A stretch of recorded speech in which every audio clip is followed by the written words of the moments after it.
जय श्री कृष्ण राधे राधे आपण माने जानिछन्ती आज समस्ते जीरो नाइट को सेलिब्रेट करिए आ जीरो नाइट को मानक संस्कृति ख्रिस्टियन मानक संस्कृति आउ यही जीरो नाइट को ख्रिस्टियन माने को भलिया भाबरे सेलिब्रेट करंती आपण जानिछन्ती सुनंतु मद पियंती मांस खांती ता सहित निजर झियो बहु मानक लंगड़ा करके नचांती ये होची से ख्रिस्टियन मानक संस्कृति।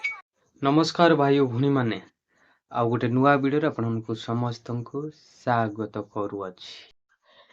आउ सही जो पागल परी कुकुर को आप देखिथे मु कहीं कहूँ अनेक लोक माने निजर विषय को चिंता न करी अन्य लोक विषय को चिंता करन सही लोक कही थाए गोटे कुकुर समान कुकुर बेंटू नेले से कुकुर अन्य लोक कष्ट करिब निज विषय से देखे जो प्रभुंकर लोक माने से प्रकार मनुष्य जड़े आउ एही व्यक्ति अटन ताहा एही व्यक्ति बुझी पारु नाहंती जे काहाकु मु एही प्रकार खराब भाषा व्यवहार करूअछि किंतु मु कहिबाकु चाहे अन्य अनेक खराब भाषा जा व्यवहार करूछि मनुष्यर आउ निजर जो कथा बाहरे सेही कथा मनुष्य मानकु पचुची करिता प्रभुंकर लोक माने मु आछि ताहांकु आउ कुकुर समान व्यवहार करिवा पाई चेष्टा करूनु किंतु मु उदाहरण बाबर कहबाकु चाहे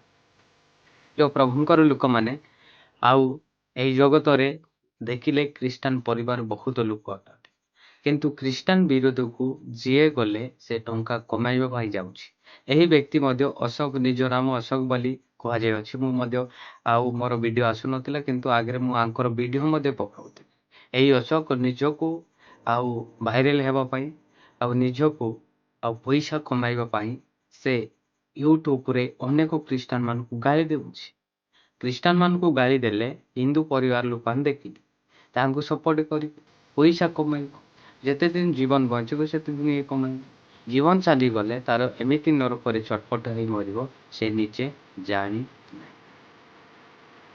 जो प्रभुंकर लोक माने मु जो आउ विषय ताहांकु आउ एही प्रकार रिप्लाई देबी जे सही व्यक्ति निजको मध्य चिन्हि पारि किंतु से सांसारिक शारीरिक काम करूअछि निजको से चिन्हि पारु मु कहूतिली कि अब सेही समान जो समान को निजको चिन्हती नाही निज आउ विषय को सावधान नाही निजको सुरक्षित नाही अन्य जन को सुरक्षित देखाइबा लोक को अनेक लोक माने सुनुछन्ति किंतु एही लोक मानको कथा किए सुनिबे नाही कोन एही प्रकार क्रिश्चियन मानको जीरो नाइट बोले कह जाए जीरो नाइट कोन क्रिश्चियन माने मांस खाती आउ मद पियंती निजर भणी झील मानक नंगला कर नाचंती यही जो स्पिलिंग ते ताहा मुखरे बारिछि ये बिल्कुल लोक यही लोक बिल्कुल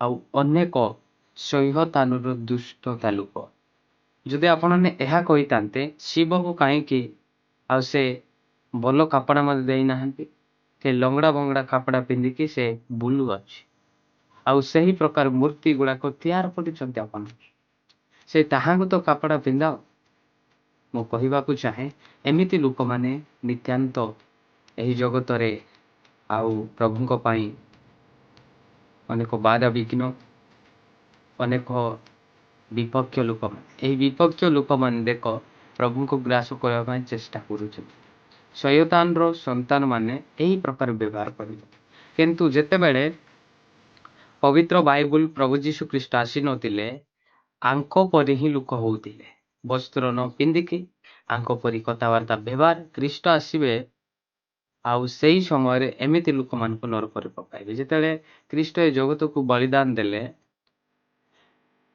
बलिदान देबा सकाशे मनुष्य जीवन रे ज्ञान भिन्न भिन्न भाषा पवित्र आत्मा रे आउ निजर परिश्रम जहाँ भी आम करूँ ताहा प्रभु सफल करती आम अनेक अवर्जन जिनस आउ खाइबा लोक भल खाद्य खाऊे कहाटार यहाँ ईश्वर ख्रीष्टंकटारे यही विषय को यही जो आउ निज को बड़वान भाविया लोक मानकटारे आउ निज ज्ञान भाविया लोक मानकटारे यही प्रकार कथा नथिला यही प्रकार बंशीबार नथिला किंतु यही लोक माने आउ ନିଜକୁ ଚିହ୍ନି ପାରୁନାହାନ୍ତି କିଏ ଆମକୁ ବଞ୍ଚେଇଛି, କିଏ ଆମକୁ ପ୍ରାଣ ଦେଇଛି, କାହାଠାରେ ଏଇ ଦେଶ ସ୍ୱାଧୀନିତ ହେଇଛି। ଏହି ବିଷୟ ଯୋଉ ଯୋଉ ଆଉ ନିଜକୁ ବଡ଼ବାନ କରୁଛି, ସେଇ ବ୍ୟକ୍ତି ଆଜି ପର୍ଯ୍ୟନ୍ତ ମଧ୍ୟ ବୁଝି ନାହାନ୍ତି।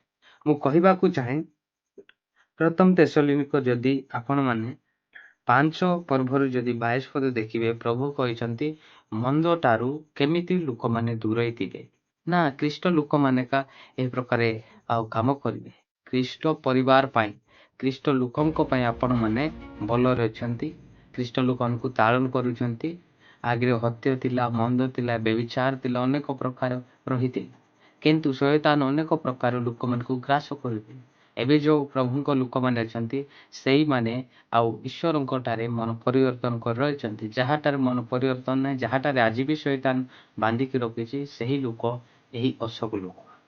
ଦେଖନ୍ତୁ, ମୁଁ ସେଇ ଅଶୋକକୁ କହିବାକୁ ଚାହେଁ, ଏଠି ପବିତ୍ର ବାଇବୁଲ ଲେଖାଏ ସମସ୍ତ ପ୍ରକାର ମନ୍ଦଟାରୁ ପୃଥକ ପାଇବା। ଏଠି ବାଇବୁଲ ଆମକୁ ମିଛ କହୁନି, ସମସ୍ତଙ୍କ ଆଉ ମନ୍ଦଟା, ଖରାପଟାରୁ, ଦୁଷ୍ଟତାରୁ, ଏହି ପ୍ରକାର ଆଉ ଯୋଉ ବ୍ୟକ୍ତି ଏ ପ୍ରକାର କଥା କହୁଛନ୍ତି, ଆଉ ଯୋଉ ମନ୍ଦ ବାହାର କରେ ନିଜର ମୁଖରେ, ଏମିତି ଲୋକମାନଙ୍କ ଠାରୁ ପୃଥକ ଥାଅ, ଦୂରରେ ଥାଅ, ତୁନେ ଥାଅ। କିନ୍ତୁ ଶାନ୍ତିଦାତା ଈଶ୍ୱର ସ୍ୱୟଂ ତୁମମାନଙ୍କୁ ସମ୍ପୂର୍ଣ୍ଣ ରୂପେ ପବିତ୍ର କରନ୍ତୁ। ପୁଣି ଆମମାନଙ୍କ ପ୍ରଭୁ ଯୀଶୁ ଖ୍ରୀଷ୍ଟଙ୍କ ଆଗମନ ନିମନ୍ତେ ତୁମମାନଙ୍କ ଆତ୍ମା, ପ୍ରାଣ, ଶରୀର ସମ୍ପୂର୍ଣ୍ଣ ନିର୍ଦ୍ଦୋଷ ରୂପେ ରକ୍ଷିତ କରୁ। ଯଦି ଏହି ଅଶୋକ କହନ୍ତି ଖ୍ରୀଷ୍ଟାନ ମାନେ ଆଉ ନଙ୍ଗଳା ହେବେ, ଖ୍ରୀଷ୍ଟାନ ମାନେ ମାଂସ ଖାଇବେ, ଖ୍ରୀଷ୍ଟାନ ମଦ ପିଇକି ନିଜର ମା ଭଉଣୀକୁ ଅନେକ କରିବେ, ଏହି ବିଷୟ ଯୋଉ ନିଜ ମୁଖରେ ବାହାରୁଛି, ସେହି ମୁଖ ଯେ ବିଲକୁଲ ତାହାଙ୍କର ଭଣ୍ଡାର ଆଉ ଶୟତାନର ଭଣ୍ଡାର, ଆଉ ତାର ଭଣ୍ଡାର କେବେ ବି ପବିତ୍ର ନୁହେଁ। ସେଇ ଲୋକଙ୍କୁ ଶିକ୍ଷା ଦେଲେ ତାର କଥା କିଏ ଶୁଣିବ? ଏଠି ପବିତ୍ର ବାଇବୁଲ କହୁଛି ତମେ ମନ୍ଦଟାରୁ ଦୂରେଇ ରୁହ। ଶାନ୍ତିଦାତା ଈଶ୍ୱର, ଶାନ୍ତିଦାତା କହିଲେ ଏହି ଜଗତକୁ ଯିଏ ଶାନ୍ତି ଦେଇକି କୃଷରେ ବଳିଦାନ ଦେଲେ, ଆଉ ସେ ଜୀବିତ ହେଇକି ସେ ସ୍ୱର୍ଗରେ ଅଛନ୍ତି, ସେ ପ୍ରଭୁ କହୁଛନ୍ତି ଆଉ ତମେ ପବିତ୍ର ରୁହ, ତମ ପ୍ରାଣ, ତମ ଶରୀରକୁ ସମ୍ପୂର୍ଣ୍ଣ ରୂପେ ଆଉ ରକ୍ଷ କର। ଆପଣମାନେ ପ୍ରଭୁଙ୍କ ନିମନ୍ତେ ସୁରକ୍ଷିତ ରଖ, ତାହେଲେ ଆଗମନ ନିଶ୍ଚିତ ପହଞ୍ଚୁଅଛି। କିନ୍ତୁ ଏହି ବ୍ୟକ୍ତି ଆଜି ପର୍ଯ୍ୟନ୍ତ ମଧ୍ୟ ଏହି ପ୍ରକାରେ ଜାଣିନାହାନ୍ତି। ବିଲକୁଲ ତାହାଙ୍କ ଜୀବନରେ ଅନ୍ଧକାର ରହିଛି। ସେ ଅନ୍ଧକାରରେ ଯାହା ବୁଣୁଛନ୍ତି ତାହା କାଟୁଛନ୍ତି। ଏମିତି ଲୋକମାନେ କ'ଣ ଜାଣନ୍ତି? ଏମିତି ଲୋକମାନେ ଆଉ ଯୋଉ ପ୍ରକାର ଜ୍ଞାନ ଦେଉଛନ୍ତି, ସେ ମୂର୍ଖତା ଜ୍ଞାନ, ସେ ଦରିଦ୍ର ଜ୍ଞାନକୁ କିଏ ଶୁଣିବ? ଆଜି କେତେ ଲୋକମାନଙ୍କର ଆଉ ଭଲ ବିଷୟକୁ ଲୋକମାନେ ଶୁଣୁନାହାନ୍ତି। ଏହି ପ୍ରକାର ଆଉ ମୂର୍ଖତ ଜ୍ଞାନ କିଏ ଶୁଣିବ? ମୁଁ କହିବାକୁ ଚାହେଁ, ନିଜ ଯାହା ମୁଖରେ ବାରୁଛି ସେ ନିଜକୁ ହିଁ ହଉଛି। ଆଉ ମନୁଷ୍ୟର ଆଉ ଯୋଉ କଥା ମନୁଷ୍ୟକୁ କ'ଣ ଅତୁଚି କରିଥାଏ? ମନୁଷ୍ୟର କଥା ଯଦି ମୁଁ ଖରାପ କହିଲି, ଖରାପ ବ୍ୟବହାର ଶିଖୁଅଛି, ସେଇ ଖରାପ ଆଉ ଖ୍ରୀଷ୍ଟାନ ପରିବାରକୁ ହେଉନି, କିନ୍ତୁ ସେ ନିଜକୁ ସେ ମୟ କରୁଛି, ନିଜକୁ ସେ ଦରିଦ୍ର କରୁଛି। କିନ୍ତୁ ମୁଁ କହିବାକୁ ଚାହେଁ, ଏ ବିଲକୁଲ ଶୈତାନର ଚେଲା। ଶୈତାନ ଯାହା କହୁଛି ସେ ତାହା କହୁଛି, କିନ୍ତୁ କେବେ ଭାଙ୍ଗି ପାରିବ ନାହିଁ। ଆପଣମାନେ କିଏ ଭାଙ୍ଗିବା ପାଇଁ? ସୃଷ୍ଟିକର୍ତ୍ତା ଆଉ ଖ୍ରୀଷ୍ଟାନ ପରିବାର ସହିତ ଅଛନ୍ତି। ଆପଣମାନେ ଯୋଉପରି ଅନ୍ଧକାରରେ ରହି ଶୈତାନ ଚଲାଉଛି, ଏ ଶୈତାନର ଜାଲରେ ଅଛନ୍ତି, ଆପଣମାନେ କିଛି କରିପାରିବେ ନାହିଁ। ଖାଲି କଥା କହିବେ, କିଛି ହେବ ନାହିଁ। କଥା ବଡ଼ କାମ କିଛି ନାହିଁ। ପ୍ରଭୁଙ୍କର ଲୋକମାନେ ଏହି ଭିଡ଼ିଓକୁ ଆପଣମାନେ ନିହାତି ସେୟାର କରନ୍ତୁ। ସମସ୍ତଙ୍କୁ ନମସ୍କାର।